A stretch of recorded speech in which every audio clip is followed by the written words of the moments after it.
Hi there, this is Jonathan Ginsberg. I'm a Social Security Disability attorney, and I'd like to go through with you some questions and answers that I've discussed with my clients in preparing for hearings.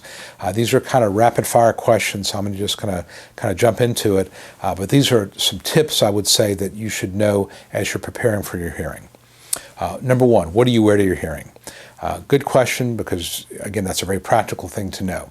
I would say business casual. You want to wear something that shows respect for the court. For men, a pair of khakis and a button-down shirt. Women can wear a skirt and a nice blouse. Doesn't need to look like you're going for a job interview. Doesn't look like like you're going to church. But don't wear a ripped t-shirt. Don't wear blue jeans. Don't wear shorts unless you've got a medical reason to do so. You really want to just show some respect for the court. These hearings are in front of administrative law judges. They're in office buildings, but this is still a form of court, and you want to show respect for the court. Should you drive to your own hearing? Obviously, if you have no other choice, yes, but my preference would be that you don't drive, because the judge is probably going to ask you, how did you get here today?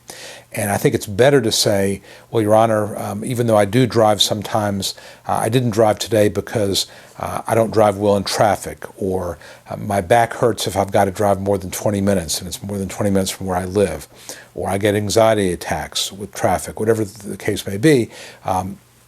Let the judge know why you didn't drive. I just think it makes you look more like you're disabled if you don't drive than if you do, and those little subtle things can have an impact. Obviously, if you have to drive, you drive. But if you can avoid it, I would say have somebody bring you. And tell that person that comes with you that they're not going to be able to watch. These hearings are typically closed to the public. Judges are not real fond of having observers there. If they're going to testify, they're going to have to wait outside anyway. Most of the time we don't have witnesses, but it makes it a little less awkward if you tell your person, whoever's coming with you, that they're not going to get a chance to go in. I would tell them that, and I will tell them that, but again, I just want to keep everybody as comfortable as possible, so it's better if you let them know ahead of time that they're not going to be able to come in. And also, if you've got a cell phone, of course, turn it off, put it on vibrate. Ideally, just turn it off. That's what I do, so you don't have any interruptions. That's kind of awkward, very awkward, when your cell phone goes off in the middle of a hearing. Can I have a bottle of water with me, something to drink? Again, if you have a medical condition that makes your throat dry, you take medications, then yes, you can have water with you. There will be a pitcher there in most cases. There'll be Kleenex there in most cases. I'm not a big fan of people walking with a big bottle of water, and certainly not if they're bringing a Coke or Diet Coke or anything like that. This is not a picnic. This is a hearing. It's going to last 45 minutes, and if you can get through it without having to take a drink of water, then I'd say go through it without taking a drink of water. If you have to, use the water they've got. If you absolutely have to have something of your own, or if you want to bring it and you don't see the pitcher there, then you can do that. But again, these little subtle things, I think it makes you look better if you're not taking drinks during the course of a hearing. I had one recently where my client had some sort of sports energy drink, and she's just drinking away, and I'm thinking, this just doesn't make her look like she's taking this very, very seriously. So I would prefer that you just use the water there if you have to drink anything at all, and avoid taking big bottles of water, and certainly no sodas. Can you stand if you get uncomfortable? Obviously, hearing is going to last 45, 60 minutes, and if you get uncomfortable after 10 or 15 minutes, can you stand up? Yes. And you should stand up, especially if you're testifying that you can only sit for 15 or 20 minutes. Don't sit there for an hour. You want to definitely stand up and move around if that's reflective of what's the reality. Don't stand up if you don't need to, but if you feel like you need to stand up, you do not need to ask permission, just stand up, and the judge will typically take notice of that during the hearing. How do I address the judge? The judge is Your Honor. You can call him Judge, him or her Judge, Your Honor. That's pretty much it. If you know the judge's last name, Judge Smith, Judge Jones, most people just do Your Honor. You always want to make sure that you let the judge speak. Don't interrupt him or her. I've had people in these hearings, sometimes the judge will be asking a question before the question's finished. My client will start trying to answer it.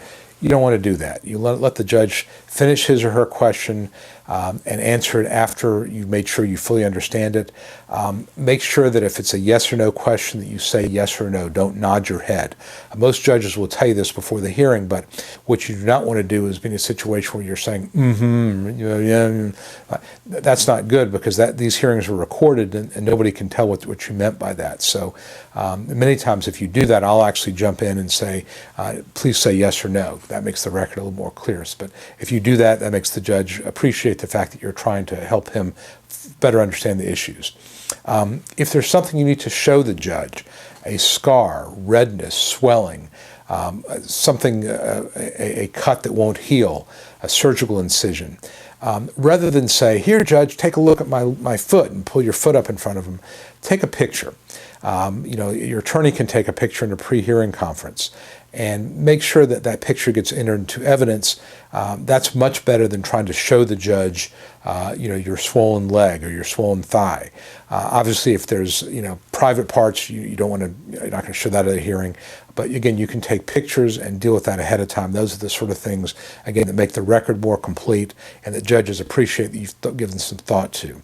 Because again, it's awkward for them. You're trying to show them your swollen toe, but again, the record is an audio record. That's not going to reflect that. It is certainly not going to have any evidentiary value because nobody can see it. This is an audio record, and nobody can see when you show the judge some swollen body part or scarred body part, anything like that. So I hope this has been helpful. Again, I'm Jonathan Ginsberg. If you like these videos, please subscribe to my YouTube channel. And if you have any questions or suggestions about future videos, I'm happy to hear those. Please let me know. And until next time, I will see you soon. Thanks.